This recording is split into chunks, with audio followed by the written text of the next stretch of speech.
ಕ್ಷಮೆ ಕೇಳುವುದನ್ನ ಬಿಟ್ಟು ಬೇರೆ ಎಲ್ಲವನ್ನೂ ಕೂಡ ಅವರು ಆ ಪತ್ರದಲ್ಲಿ ಬರೆದಿದ್ದಾರೆ. ಕ್ಷಮೆ ಕೇಳಿದ್ರೆ ಮನವಿಯನ್ನ ಪುರಸ್ಕರಿಸಲಾಗುತ್ತೆ ಅಂತ ಜಡ್ಜ್ ಈ ಸಂದರ್ಭದಲ್ಲಿ ಹೇಳಿದ್ದಾರೆ. ಮತ್ತೆ ಕಮಲ್ ಹಾಸನ್ ತಮ್ಮ ಹೇಳಿಕೆಯನ್ನ ಸಮರ್ಥನೆ ಮಾಡಿಕೊಳ್ತಾ ಇದ್ದಾರೆ. ಕ್ಷಮೆ ಕೇಳೋದನ್ನ ಬಿಟ್ಟು ಬೇರೆ ಎಲ್ಲವನ್ನ ಬರೆದಿದ್ದಾರೆ. ಕ್ಷಮೆ ಕೇಳು ಒಂದೇ ಒಂದು ಮಾತು, ಒಂದೇ ಒಂದು ವಾಕ್ಯ ಆ ಪತ್ರದಲ್ಲಿ ಇಲ್ಲ.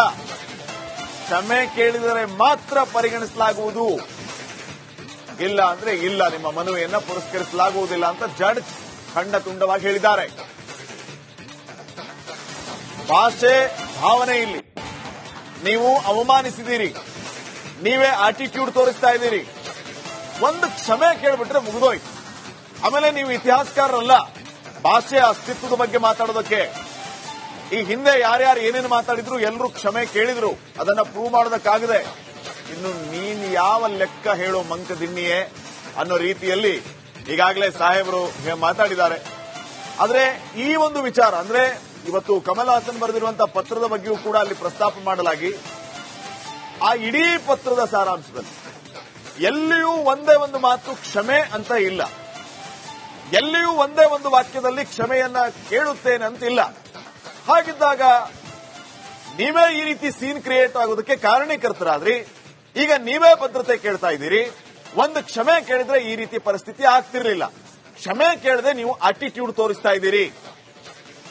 ಕ್ಷಮೆಯನ್ನ ಕೇಳಿ ನಿಮ್ಮ ಮನವಿಯನ್ನ ಪರಿಗಣಿಸಲಾಗುತ್ತೆ. ಆಯ್ತು, ನಾವೀಗ ಪೊಲೀಸ್ ಪ್ರೊಟೆಕ್ಷನ್ ಕೊಟ್ಟುಬಿಡ್ತೀವಿ, ಆದರೆ ಕ್ಷಮೆ ಕೇಳಬೇಕು, ಕ್ಷಮೆ ಕೇಳಬೇಕು ಅಂತ ಹೇಳಿ ಮತ್ತೆ ಜಡ್ಜ್ ಈ ಸಂದರ್ಭದಲ್ಲಿ ಹೇಳಿದ್ದಾರೆ. ಕ್ಷಮೆ ಕೇಳುವುದನ್ನ ಬಿಟ್ಟು ಬೇರೆ ಎಲ್ಲವನ್ನೂ ಕೂಡ ಅವರು ಆ ಪತ್ರದಲ್ಲಿ ಬರೆದಿದ್ದಾರೆ. ಕ್ಷಮೆ ಕೇಳಿದ್ರೆ ಮನವಿಯನ್ನ ಪುರಸ್ಕರಿಸಲಾಗುತ್ತೆ ಅಂತ ಜಡ್ಜ್ ಈ ಸಂದರ್ಭದಲ್ಲಿ ಹೇಳಿದ್ದಾರೆ. ಮತ್ತೆ ಕಮಲ್ ಹಾಸನ್ ತಮ್ಮ ಹೇಳಿಕೆಯನ್ನ ಸಮರ್ಥನೆ ಮಾಡಿಕೊಳ್ತಾ ಇದ್ದಾರೆ. ಕ್ಷಮೆ ಕೇಳೋದನ್ನ ಬಿಟ್ಟು ಬೇರೆ ಎಲ್ಲವನ್ನ ಬರೆದಿದ್ದಾರೆ. ಕ್ಷಮೆ ಕೇಳು ಒಂದೇ ಒಂದು ಮಾತು, ಒಂದೇ ಒಂದು ವಾಕ್ಯ ಆ ಪತ್ರದಲ್ಲಿ ಇಲ್ಲ.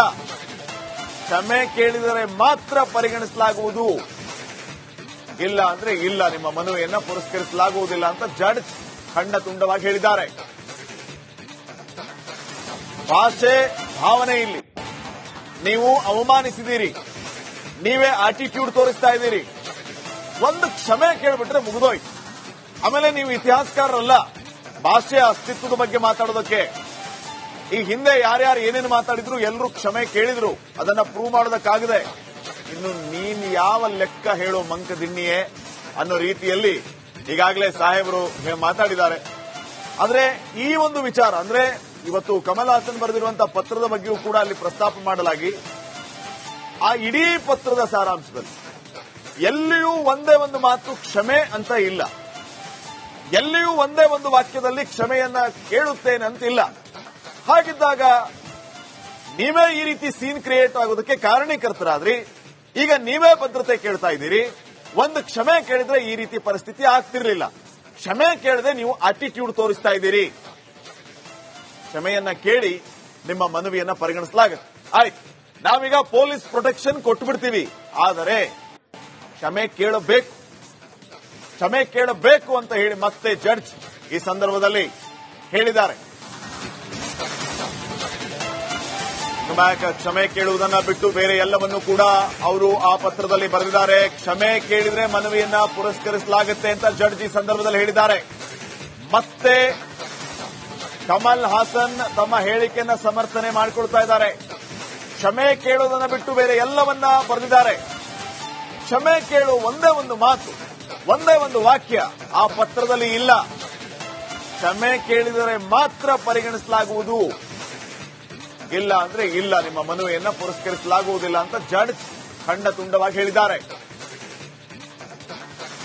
ಭಾಷೆ ಭಾವನೆ ಇಲ್ಲಿ ನೀವು ಅವಮಾನಿಸಿದ್ದೀರಿ, ನೀವೇ ಆಟಿಟ್ಯೂಡ್ ತೋರಿಸ್ತಾ ಇದ್ದೀರಿ. ಒಂದು ಕ್ಷಮೆ ಕೇಳ್ಬಿಟ್ರೆ ಮುಗಿದೋಯ್ತು. ಆಮೇಲೆ ನೀವು ಇತಿಹಾಸಕಾರರಲ್ಲ ಭಾಷೆಯ ಅಸ್ತಿತ್ವದ ಬಗ್ಗೆ ಮಾತಾಡೋದಕ್ಕೆ. ಈ ಹಿಂದೆ ಯಾರ್ಯಾರು ಏನೇನು ಮಾತಾಡಿದ್ರು ಎಲ್ಲರೂ ಕ್ಷಮೆ ಕೇಳಿದ್ರು, ಅದನ್ನ ಪ್ರೂವ್ ಮಾಡೋದಕ್ಕಾಗದೆ ಇನ್ನು ನೀನ್ ಯಾವ ಲೆಕ್ಕ ಹೇಳೋ ಮಂಕದಿನ್ನಿಯೇ ಅನ್ನೋ ರೀತಿಯಲ್ಲಿ ಈಗಾಗಲೇ ಸಾಹೇಬರು ಮಾತಾಡಿದ್ದಾರೆ. ಆದ್ರೆ ಈ ಒಂದು ವಿಚಾರ ಅಂದ್ರೆ ಇವತ್ತು ಕಮಲ್ ಹಾಸನ್ ಬರೆದಿರುವಂತಹ ಪತ್ರದ ಬಗ್ಗೆಯೂ ಕೂಡ ಅಲ್ಲಿ ಪ್ರಸ್ತಾಪ ಮಾಡಲಾಗಿ ಆ ಇಡೀ ಪತ್ರದ ಸಾರಾಂಶದಲ್ಲಿ ಎಲ್ಲಿಯೂ ಒಂದೇ ಒಂದು ಮಾತು ಕ್ಷಮೆ ಅಂತ ಇಲ್ಲ. ಎಲ್ಲಿಯೂ ಒಂದೇ ಒಂದು ವಾಕ್ಯದಲ್ಲಿ ಕ್ಷಮೆಯನ್ನ ಕೇಳುತ್ತೇನೆ ಅಂತಿಲ್ಲ. ಹಾಗಿದ್ದಾಗ ನೀವೇ ಈ ರೀತಿ ಸೀನ್ ಕ್ರಿಯೇಟ್ ಆಗೋದಕ್ಕೆ ಕಾರಣೀಕರ್ತರಾದ್ರಿ. ಈಗ ನೀವೇ ಭದ್ರತೆ ಕೇಳ್ತಾ ಇದ್ದೀರಿ. ಒಂದು ಕ್ಷಮೆ ಕೇಳಿದ್ರೆ ಈ ರೀತಿ ಪರಿಸ್ಥಿತಿ ಆಗ್ತಿರ್ಲಿಲ್ಲ. ಕ್ಷಮೆ ಕೇಳದೆ ನೀವು ಆಟಿಟ್ಯೂಡ್ ತೋರಿಸ್ತಾ ಇದ್ದೀರಿ. ಕ್ಷಮೆಯನ್ನ ಕೇಳಿ ನಿಮ್ಮ ಮನವಿಯನ್ನ ಪರಿಗಣಿಸಲಾಗುತ್ತೆ. ಆಯ್ತು, ನಾವೀಗ ಪೊಲೀಸ್ ಪ್ರೊಟೆಕ್ಷನ್ ಕೊಟ್ಬಿಡ್ತೀವಿ. ಆದರೆ ಕ್ಷಮೆ ಕೇಳಬೇಕು ಅಂತ ಹೇಳಿ ಮತ್ತೆ ಜಡ್ಜ್ ಈ ಸಂದರ್ಭದಲ್ಲಿ ಹೇಳಿದ್ದಾರೆ. ಕ್ಷಮೆ ಕೇಳುವುದನ್ನ ಬಿಟ್ಟು ಬೇರೆ ಎಲ್ಲವನ್ನೂ ಕೂಡ ಅವರು ಆ ಪತ್ರದಲ್ಲಿ ಬರೆದಿದ್ದಾರೆ. ಕ್ಷಮೆ ಕೇಳಿದ್ರೆ ಮನವಿಯನ್ನ ಪುರಸ್ಕರಿಸಲಾಗುತ್ತೆ ಅಂತ ಜಡ್ಜ್ ಈ ಸಂದರ್ಭದಲ್ಲಿ ಹೇಳಿದ್ದಾರೆ. ಮತ್ತೆ ಕಮಲ್ ಹಾಸನ್ ತಮ್ಮ ಹೇಳಿಕೆಯನ್ನ ಸಮರ್ಥನೆ ಮಾಡಿಕೊಳ್ತಾ ಇದ್ದಾರೆ. ಕ್ಷಮೆ ಕೇಳುವುದನ್ನ ಬಿಟ್ಟು ಬೇರೆ ಎಲ್ಲವನ್ನ ಬರೆದಿದ್ದಾರೆ. ಕ್ಷಮೆ ಕೇಳು ಒಂದೇ ಒಂದು ಮಾತು, ಒಂದೇ ಒಂದು ವಾಕ್ಯ ಆ ಪತ್ರದಲ್ಲಿ ಇಲ್ಲ. ಕ್ಷಮೆ ಕೇಳಿದರೆ ಮಾತ್ರ ಪರಿಗಣಿಸಲಾಗುವುದು, ಇಲ್ಲ ಅಂದ್ರೆ ಇಲ್ಲ, ನಿಮ್ಮ ಮನವಿಯನ್ನ ಪುರಸ್ಕರಿಸಲಾಗುವುದಿಲ್ಲ ಅಂತ ಜಡ್ಜ್ ಖಂಡತುಂಡವಾಗಿ ಹೇಳಿದ್ದಾರೆ. ಭಾಷೆ ಭಾವನೆ ಇಲ್ಲಿ ನೀವು ಅವಮಾನಿಸಿದ್ದೀರಿ, ನೀವೇ ಆಟಿಟ್ಯೂಡ್ ತೋರಿಸ್ತಾ ಇದ್ದೀರಿ. ಒಂದು ಕ್ಷಮೆ ಕೇಳ್ಬಿಟ್ರೆ ಮುಗಿದೋಯ್ತು. ಆಮೇಲೆ ನೀವು ಇತಿಹಾಸಕಾರರಲ್ಲ ಭಾಷೆಯ ಅಸ್ತಿತ್ವದ ಬಗ್ಗೆ ಮಾತಾಡೋದಕ್ಕೆ. ಈ ಹಿಂದೆ ಯಾರ್ಯಾರು ಏನೇನು ಮಾತಾಡಿದ್ರು ಎಲ್ಲರೂ ಕ್ಷಮೆ ಕೇಳಿದ್ರು, ಅದನ್ನ ಪ್ರೂವ್ ಮಾಡೋದಕ್ಕಾಗದೆ ಇನ್ನು ನೀನ್ ಯಾವ ಲೆಕ್ಕ ಹೇಳೋ ಮಂಕದಿನ್ನಿಯೇ ಅನ್ನೋ ರೀತಿಯಲ್ಲಿ ಈಗಾಗಲೇ ಸಾಹೇಬರು ಮಾತಾಡಿದ್ದಾರೆ.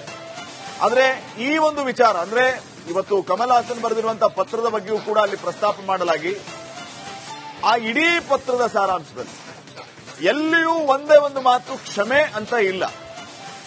ಎಲ್ಲಿಯೂ ಒಂದೇ ಒಂದು ವಾಕ್ಯದಲ್ಲಿ ಕ್ಷಮೆಯನ್ನ ಕೇಳುತ್ತೇನೆ ಅಂತಿಲ್ಲ. ಹಾಗಿದ್ದಾಗ ನೀವೇ ಈ ರೀತಿ ಸೀನ್ ಕ್ರಿಯೇಟ್ ಆಗೋದಕ್ಕೆ ಕಾರಣೀಕರ್ತರಾದ್ರಿ. ಈಗ ನೀವೇ ಭದ್ರತೆ ಕೇಳ್ತಾ ಇದ್ದೀರಿ. ಒಂದು ಕ್ಷಮೆ ಕೇಳಿದ್ರೆ ಈ ರೀತಿ ಪರಿಸ್ಥಿತಿ ಆಗ್ತಿರ್ಲಿಲ್ಲ. ಕ್ಷಮೆ ಕೇಳದೆ ನೀವು ಆಟಿಟ್ಯೂಡ್ ತೋರಿಸ್ತಾ ಇದ್ದೀರಿ. ಕ್ಷಮೆಯನ್ನ ಕೇಳಿ ನಿಮ್ಮ ಮನವಿಯನ್ನ ಪರಿಗಣಿಸಲಾಗುತ್ತೆ. ಆಯ್ತು, ನಾವೀಗ ಪೊಲೀಸ್ ಪ್ರೊಟೆಕ್ಷನ್ ಕೊಟ್ಬಿಡ್ತೀವಿ. ಆದರೆ ಕ್ಷಮೆ ಕೇಳಬೇಕು ಅಂತ ಹೇಳಿ ಮತ್ತೆ ಜಡ್ಜ್ ಈ ಸಂದರ್ಭದಲ್ಲಿ ಹೇಳಿದ್ದಾರೆ.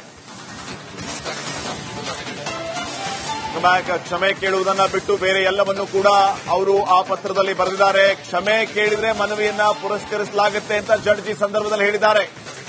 ಮತ್ತೆ ಕಮಲ್ ಹಾಸನ್ ತಮ್ಮ ಹೇಳಿಕೆಯನ್ನ ಸಮರ್ಥನೆ ಮಾಡಿಕೊಳ್ತಾ ಇದ್ದಾರೆ. ಕ್ಷಮೆ ಕೇಳುವುದನ್ನ ಬಿಟ್ಟು ಬೇರೆ ಎಲ್ಲವನ್ನ ಬರೆದಿದ್ದಾರೆ.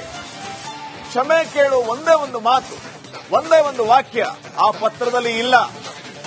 ಕ್ಷಮೆ ಕೇಳಿದರೆ ಮಾತ್ರ ಪರಿಗಣಿಸಲಾಗುವುದು, ಇಲ್ಲ ಅಂದ್ರೆ ಇಲ್ಲ, ನಿಮ್ಮ ಮನವಿಯನ್ನ ಪುರಸ್ಕರಿಸಲಾಗುವುದಿಲ್ಲ ಅಂತ ಜಡ್ಜ್ ಖಂಡತುಂಡವಾಗಿ ಹೇಳಿದ್ದಾರೆ. ಭಾಷೆ ಭಾವನೆ ಇಲ್ಲಿ ನೀವು ಅವಮಾನಿಸಿದ್ದೀರಿ, ನೀವೇ ಆಟಿಟ್ಯೂಡ್ ತೋರಿಸ್ತಾ ಇದ್ದೀರಿ. ಒಂದು ಕ್ಷಮೆ ಕೇಳ್ಬಿಟ್ರೆ ಮುಗಿದೋಯ್ತು. ಆಮೇಲೆ ನೀವು ಇತಿಹಾಸಕಾರರಲ್ಲ ಭಾಷೆಯ ಅಸ್ತಿತ್ವದ ಬಗ್ಗೆ ಮಾತಾಡೋದಕ್ಕೆ. ಈ ಹಿಂದೆ ಯಾರ್ಯಾರು ಏನೇನು ಮಾತಾಡಿದ್ರು ಎಲ್ಲರೂ ಕ್ಷಮೆ ಕೇಳಿದ್ರು, ಅದನ್ನ ಪ್ರೂವ್ ಮಾಡೋದಕ್ಕಾಗದೆ ಇನ್ನು ನೀನ್ ಯಾವ ಲೆಕ್ಕ ಹೇಳೋ ಮಂಕದಿನ್ನಿಯೇ ಅನ್ನೋ ರೀತಿಯಲ್ಲಿ ಈಗಾಗಲೇ ಸಾಹೇಬರು ಮಾತಾಡಿದ್ದಾರೆ. ಆದ್ರೆ ಈ ಒಂದು ವಿಚಾರ ಅಂದ್ರೆ ಇವತ್ತು ಕಮಲ್ ಹಾಸನ್ ಬರೆದಿರುವಂತಹ ಪತ್ರದ ಬಗ್ಗೆಯೂ ಕೂಡ ಅಲ್ಲಿ ಪ್ರಸ್ತಾಪ ಮಾಡಲಾಗಿ ಆ ಇಡೀ ಪತ್ರದ ಸಾರಾಂಶದಲ್ಲಿ ಎಲ್ಲಿಯೂ ಒಂದೇ ಒಂದು ಮಾತು ಕ್ಷಮೆ ಅಂತ ಇಲ್ಲ. ಎಲ್ಲಿಯೂ ಒಂದೇ ಒಂದು ವಾಕ್ಯದಲ್ಲಿ ಕ್ಷಮೆಯನ್ನ ಕೇಳುತ್ತೇನೆ ಅಂತಿಲ್ಲ. ಹಾಗಿದ್ದಾಗ ನೀವೇ ಈ ರೀತಿ ಸೀನ್ ಕ್ರಿಯೇಟ್ ಆಗೋದಕ್ಕೆ ಕಾರಣೀಕರ್ತರಾದ್ರಿ. ಈಗ ನೀವೇ ಭದ್ರತೆ ಕೇಳ್ತಾ ಇದ್ದೀರಿ. ಒಂದು ಕ್ಷಮೆ ಕೇಳಿದ್ರೆ ಈ ರೀತಿ ಪರಿಸ್ಥಿತಿ ಆಗ್ತಿರ್ಲಿಲ್ಲ. ಕ್ಷಮೆ ಕೇಳದೆ ನೀವು